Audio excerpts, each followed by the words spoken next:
Yomoni, leader français de la gestion d'épargne en ligne et au coffre.com, achat et revente d'or physique gardé en coffre sécurisé, présente Sud Radio, Osez investir, Thomas Binet. On se retrouve après cette très courte pause, toujours en compagnie de Thomas Binet, au menu d'Oser investir, mon cher Thomas, ce matin. Maxime, réduire ses impôts légalement, est-ce une opportunité intelligente ou un piège mal maîtrisé? Alors optimiser, oui, mais encore faut-il savoir pourquoi on le fait. Ce sera notre conseil de la semaine. Et on parlera aussi d'une révolution silencieuse. Et si votre compte courant devenait un outil d'investissement? Nous sommes avec Jean Meyer, cofondateur de Débloc, le premier compte courant à intégrer un véritable portefeuille crypto. Alors faut-il continuer à laisser dormir son argent ou le faire travailler même au quotidien? Et puis une réalité qui nous freine tous, la peur de perdre. Nous sommes avec Lorraine Goumeau, journaliste financière. On verra pourquoi éviter le risque, c'est parfois prendre le plus grand de tous. Eco-Réseau Business, le magazine de référence des investisseurs, présente Sud Radio, Osez investir, le conseil de la semaine. Tiens, je ne sais pas pourquoi, mais ce conseil-là, Thomas, je pense que beaucoup de gens vont commencer à l'écouter sérieusement. Vous le premier, j'imagine. Mais tous autour de la table, si on est honnête. Réduire ses impôts légalement, et c'est là que c'est intéressant, est-ce que c'est possible ou est-ce que ce n'est qu'un mythe? Non seulement c'est possible, Maxime, mais c'est même encouragé par l'État, faut le savoir. On parle d'optimisation fiscale, j'ai bien précisé, et pas d'évasion fiscale. Le principe est simple, utiliser les dispositifs prévus par la loi pour payer moins d'impôts. Par exemple, investir dans certains produits d'épargne, soutenir l'économie réelle ou encore faire des dons à des associations.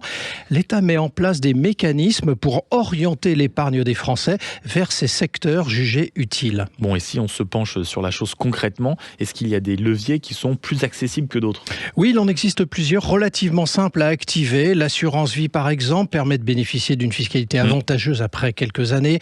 Le PER, le plan d'épargne retraite également, qui permet de réduire et de déduire des versements de votre revenu imposable. Il y a aussi les dons qui offrent des réductions d'impôts immédiates, sans oublier l'investissement immobilier via certains dispositifs qui peuvent réduire significativement la note fiscale, même s'ils sont moins intéressants qu'il y a quelques années. Est-ce qu'il y a des erreurs à éviter lorsqu'on cherche à payer moins d'impôts? Oui, et la principale consiste à réaliser un mauvais investissement uniquement dans un objectif de défiscalisation. Réduire ses impôts est une bonne chose, mais si cela vous fait perdre de l'argent par ailleurs, cela n'a aucun intérêt. Il faut toujours partir de vos objectifs. Épargner, préparer votre retraite, vous constituez un patrimoine. L'optimisation fiscale doit être une conséquence et non un objectif poursuivi à l'aveugle. Haussmann Executive Search, leader du recrutement sur les métiers de la finance et de l'immobilier, présente Sud Radio, Osez investir, l'invité. Thomas, nous sommes avec Jean Meyer, le cofondateur de Débloc, qui est le premier compte courant à intégrer un véritable portefeuille crypto. Bonjour Jean Meyer. Bonjour. Jean Meyer, pendant des années, on a accepté que notre compte courant ne rapporte rien. Alors, pourquoi ce modèle est-il peut-être aujourd'hui en train d'être remis en cause ? En tout cas, nous, on a envie de le remettre en cause. Alors, le compte courant, c'est habituellement un service financier. C'est la banque qui va dire, je vais te donner une carte, je vais te donner des moyens de paiement, et en échange, tu vas me payer une mensualité ou une annualité. Je vois pas pourquoi je te donne de l'argent en plus. Voilà, c'était un petit peu la logique jusqu'à présent. Mais alors, pourquoi est-ce que laisser de l'argent sur son compte courant, c'est aujourd'hui perdre de l'argent sans s'en rendre compte ? Alors, il y a deux choses ici. La première, c'est qu'il y a plusieurs milliers de milliards, je crois, qui dorment aujourd'hui sur le compte courant, qui ne rapportent rien. Et de deux, il y a tout simplement l'inflation. L'inflation, elle est galopante depuis 3-4 années. Donc, c'est perdre de l'argent tous les mois. Alors, vous avez lancé Débloc en France en avril 2024. Sur quel constat ? Alors, à la base, nous, on avait juste envie de dire qu'il n'y avait pas de solution bancaire qui traitait les crypto-monnaies. On parle de Bitcoin, on parle même de stablecoin, donc qui sont aujourd'hui considérés comme de la monnaie électronique par la Banque Centrale Européenne, qui permettait en fait de recevoir ou de retirer ces cryptos comme n'importe quelle autre devise scripturale. Et on s'est dit, on va construire cette solution. On va juste construire en fait une solution qui permet en fait de déposer mes bitcoins directement sur mon compte en banque et de les retirer si besoin. Alors justement, vous mélangez donc compte courant et crypto. C'est une révolution ou un simple risque supplémentaire pour l'utilisateur en fait ? Alors je dirais que c'est plutôt le contraire. On est les premiers à faire ça et on est les premiers à faire ça en ce qu'on appelle autogestion. Et l'autogestion, ça veut dire quoi ? Ça veut dire qu'en fait, les crypto-monnaies sont sur la blockchain. Vous avez le droit de les signer et de les envoyer où vous le souhaitez. Et non seulement ça, mais ça veut surtout dire en fait l'autogestion que même si Débloc disparaît demain, vos actifs, vos crypto-monnaies ou vos autres actifs sont en sécurité. En fait, nous, comme il n'y a pas accès, même si demain le gouvernement vient nous voir et vient taper à notre porte en disant en fait, il faudrait saisir les bitcoins de Monsieur Dupuis, c'est quelque chose qu'on ne peut pas faire technologiquement. Jean Meyer, pour ceux qui nous écoutent, qui ne sont pas forcément habitués à ce que vous représentez avec Débloc aujourd'hui, qu'est-ce que ça change pour un utilisateur d'avoir un compte courant avec un portefeuille crypto intégré, qu'ils comprennent bien? Ouais, ce qui est vraiment important à comprendre, c'est que c'est de l'argent qui vous appartient. C'est un petit peu le cash sous le matelas.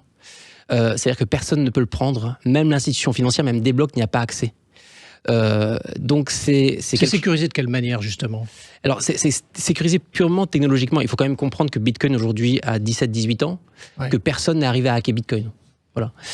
Nous, on utilise la technologie en tant que telle, pas forcément Bitcoin, pas forcément la volatilité des crypto-monnaies. Le problème, c'est que les crypto-monnaies, aujourd'hui, elles font peur, parce qu'il y a de la volatilité, parce qu'il y a eu des arnaques, etc. Bien sûr. Nous, on utilise en fait des stablecoins régulés par la Banque Centrale Européenne, et par la directive MiCA, qui sont créés par des banques reconnues qui ont pignon sur rue, typiquement Société Générale Forge, aujourd'hui qui a créé l'EuroCV. Donc c'est des choses qui sont, non seulement d'un point de vue technologique, mais aussi d'un point de vue financier, auditées des douzaines de fois. Voilà. Et cette technologie permet en fait d'avoir de l'argent que dont seul vous avez accès, et seulement vous pouvez transférer. Mais est-ce que c'est adapté à tout profil ou à plutôt des utilisateurs déjà sensibilisés à la crypto? Non, nous, notre but chez Débloc, c'est rendre, pas forcément la crypto, mais plutôt la technologie derrière la crypto-monnaie. C'est ça qui est intéressant. Et la rendre facile. Et on a passé 2-3 ans à travailler là-dessus, pour que n'importe qui, y compris ma mère, puisse aller sur Débloc, appuyer sur un bouton tout simplement, et hop, elle commence à gagner 4% sur son compte courant, parce que derrière la technologie, c'est la technologie de la blockchain. C'est ça qui est intéressant. Donc c'est adapté à tout le monde. Bien sûr. Alors justement, vous proposez 4% sur un compte courant, là où le livret A est à 1,5%. Est-ce que c'est pas trop beau pour être vrai? D'où vient ce rendement? Qui paye ces 4%? Alors, c'est passionnant, c'est une super bonne question, parce que cette question, je l'ai eu plusieurs fois. On m'a dit, mais 4%, c'est trop beau, c'est pas possible, c'est une arnaque, ça n'a pas duré longtemps. En fait, c'est nouveau. C'est nouveau, pourquoi? Parce qu'on utilise une nouvelle technologie. Et en même temps, un système qui est très vieux. Donc en fait, ça va peut-être pas parler à tout le monde, mais ce qu'on appelle les repos. Les repos, c'est quoi? C'est de la dette qui est collatérisée par un actif très liquide. Il faut savoir que cet instrument financier n'a jamais failli dans l'histoire, il a plus de 100 ans aujourd'hui. Donc en fait, on prend le même système, le même principe, celui des repos, qui bien sûr produit un rendement, et on l'a mis sur la blockchain, sur ce qu'on appelle un smart contract. Cette blockchain, non seulement elle est transparente, elle est visible par tout le monde, donc on peut même pas vous mentir, mais en plus, elle a été auditée des douzaines de fois. En fait, les smart contracts qu'on utilise ont été audités des douzaines de fois. Et tout ça est enrobé en fait dans un instrument financier qui, lui, n'a jamais failli en 100 ans. Ce que vous nous dites ce matin, c'est qu'il n'y a aucun risque. Est-ce qu'on vous entend bien? On ne peut jamais parler d'aucun risque. Même quand vous déposez de l'argent à votre banque, il n'y a pas aucun risque. Alors on va avoir l'argument du « oui, mais c'est garanti jusqu'à 100 000 € par le fonds de garantie des dépôts, etc. » Il faut comprendre que le fonds de garantie des dépôts, ça pèse entre 6 et 7 milliards. C'est ça le fonds de garantie des dépôts. Les encours de Société Générale seuls, c'est 1500 milliards. Le fonds de garantie des dépôts a été créé pour assurer les toutes petites structures, les toutes petites banques. Si on est face en fait à une faillite systémique, le fonds de garantie des dépôts, il ne va rien faire du tout. Voilà. Donc le risque zéro n'existe nulle part. Que les choses soient bien claires. Alors je rappelle à ceux qui nous rejoignent en cours d'émission, nous sommes avec Jean Meyer, qui est le cofondateur de Débloc. Pour ceux qui nous écoutent et qui découvrent justement vos solutions, est-ce que cet argent qu'ils mettraient sur ces comptes est vraiment disponible à tout moment ou il y a une contrepartie cachée? Il n'y a absolument aucune contrepartie, c'est exactement comme un compte courant. Moi, personnellement, j'ai mis tout mon argent dessus. Hein, je vais le dire très, très clairement. Vous pouvez utiliser votre carte, vous pouvez recevoir votre salaire, vous pouvez payer votre loyer. Enfin, vous allez voir des euros, ce ne sont que des euros. Et bien, tous les jours, par contre, sans limite, sans plafond, vous allez recevoir votre rendement payé tous les jours à heure fixe. Ça marche, quoi. Alors justement, vous parlez de rendement, je voudrais revenir quand même sur cette idée-là. Est-ce que le rendement est durable ou il dépend entièrement des conditions du marché?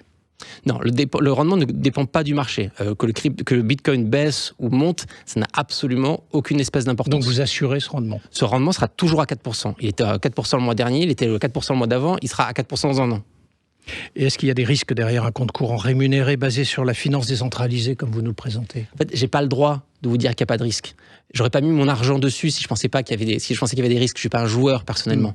Donc il y a toujours des risques. Encore une fois, quel que soit le compte épargne que vous allez utiliser, il y aura des risques. On a parlé du fonds de garantie des dépôts il y a 2 secondes. Maintenant, on parle d'un instrument financier qui n'a pas failli en 100 ans. Je ne veux pas dire qu'il ne pourra pas faire demain, mais voilà. Est-ce que Desblocs est une banque améliorée ou c'est le début de la fin des banques traditionnelles en vous écoutant? Ça fait un moment qu'on voit le début de la fin des banques traditionnelles. Quand on voit le nombre de parts de marché qui est en train de prendre Revolut, par exemple, surtout chez les 18-35. Les 18-35 n'ont qu'un Revolut. Ils n'ont plus de Crédit Agricole, ils n'ont plus de Société Générale. Elles sont pourtant encore bien présentes, les banques Elles sont encore présentes parce que générationnellement, notre génération les utilise et en effet, elles rassurent.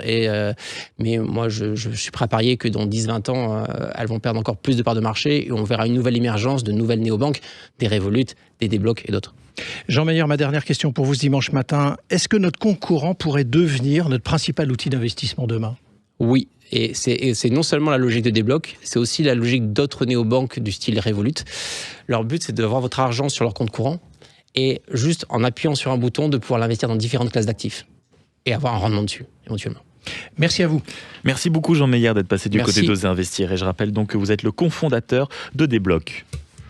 Blockshare, le cercle immobilier des investisseurs avisés, présente Sud Radio, Osez investir, le coin de l'expert.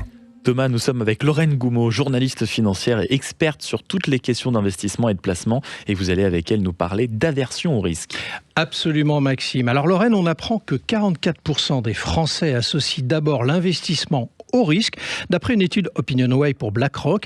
Pourquoi on est si frileux? Parce qu'on est humain, mon cher Thomas. Notre cerveau est programmé pour éviter les pertes plutôt que pour chercher les gains. C'est ce qu'on appelle l'aversion aux pertes. Perdre 100 € vous fait beaucoup plus mal que le plaisir relatif d'en gagner 100. Vous savez ça? Résultat, on préfère ne rien faire plutôt que de risquer de se tromper. Donc ce n'est pas seulement ou juste une question de manque de culture financière. Mais non, c'est bien plus profond. Il y a aussi notre histoire française. On a longtemps valorisé l'épargne sécurisée, notre livret A, l'assurance vie en fonds euros, enfin vous connaissez. Et aujourd'hui encore, plus de 60% du patrimoine financier des Français et des Françaises est placé sur des produits peu risqués, selon la Banque de France. Enfin, ça changera peut-être après l'interview de votre précédent invité. Et on a appris que bien gérer, c'était surtout ne pas perdre. Mais du coup, alors on passe à côté d'opportunités, évidemment. Exactement. Parce que le paradoxe, c'est que ne pas prendre de risques, c'est aussi en prendre un. Par exemple, sur 20 ans, la bourse mondiale a rapporté en moyenne autour de 6 à 7% par an, quand les placements sécurisés tournent souvent autour de 2 à 3%. C'est la Banque mondiale qui fournit ces chiffres. Avec l'inflation, rester trop prudent, ça peut faire perdre du pouvoir d'achat. Donc, il faut devenir plus audacieux, il faut oser, Lorraine. Il faut oser investir, c'est sûr. Alors, audacieux, c'est pas forcément le bon adjectif, mais je dirais plus lucide. Le vrai sujet, ça n'est pas d'éviter le risque, c'est de le comprendre et de le doser, en un seul mot. Investir, ce n'est pas jouer au casino, c'est accepter une part d'incertitude pour construire dans le temps. Merci, Lorraine. Et merci à vous, mon cher Thomas, qu'on retrouve donc dimanche prochain. J'ai envie de dire comme tout bon dimanche qui se respecte. Sud Radio, Osez investir, Thomas Binet. Avec Yomoney, leader français de la gestion d'épargne en ligne, et aucoffre.com, achat et revente d'or physique gardé en coffre sécurisé.